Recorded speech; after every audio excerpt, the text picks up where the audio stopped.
After high school, I decided, like everyone my age, to go to college. I went to art school, and I didn't know at the time that art schools have a kind of a philosophy. Some are very classical, some are very modern. Unfortunately, I was in a modern art school. I should have paid attention and read the brochure. So, in one of my classes, it was a 3D design class, sculpture class, and the assignment that was given to us was that we had to create something small out of plaster that would be interesting to look at and to hold, right? To pick up and look at. So, all right. So I started thinking about it, and I came up with an idea of a planet with a metal cube in it that's starting to expand, and the planet is starting to break apart. And then I thought, wouldn't it be cool if there were little stairs all over it, like a little guy running around leaping over crevasses, trying to stay on the planet without falling off? And then I thought, what would be better now, but I should paint it.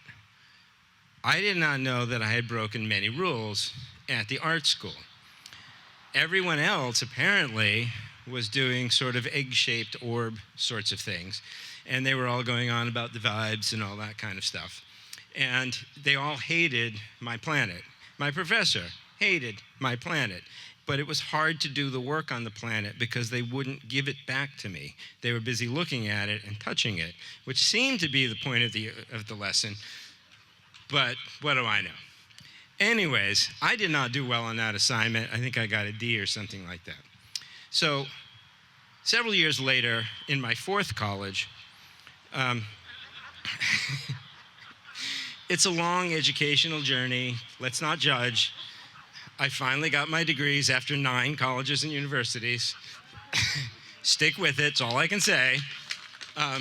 So I'm at my fourth university, and I need a science credit, so I'm taking astronomy, which I know nothing about. And I don't know that much about it now. But the final project was something I didn't do. And I realized that on the morning that the final project was due. So on my way out the door, I thought, I should take my planet. So I grab my planet, and I take it down to the lecture hall. And there's several hundred people in the lecture hall. And I sit in the back with all the kids who don't know what's going on. And I hand my planet to the professor. And he looks at it, and he gets very philosophical, and he's like, oh, yes. And he starts saying some really interesting things that I couldn't comprehend. And then he's passed it to all of the students. And each of them looked at it and were fascinated. And they say really interesting things about, the square as opposed to the circle and all. It's just brilliant stuff. I was really amazed. Very educated, brilliant kids. Finally, it comes to me at the end of the line in the back row, and they all turn around and they say, please, tell us what it means.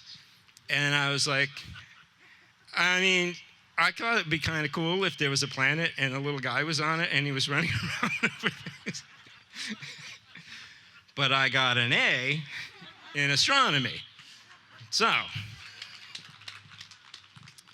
many years later, and this is the funny part, I'm a teacher, and I'm in an art class, and I'm working with some students, and the assignment is to do sort of geometric shapes that you're going to cut little parts out and add little parts, and then it's going to be painted, and it's a two-point perspective kind of an exercise. And if you follow directions correctly, you'll have a nice little piece that you can be proud of, and you can show your parents and maybe put it on your refrigerator. So going around helping all the students, and I come to this one girl, and she's very kind of shy and reticent and so forth. I'm like, let me see your piece. She's like, oh my God, no, I could never show you my piece. It's so terrible. And I was like, well, how bad can it be?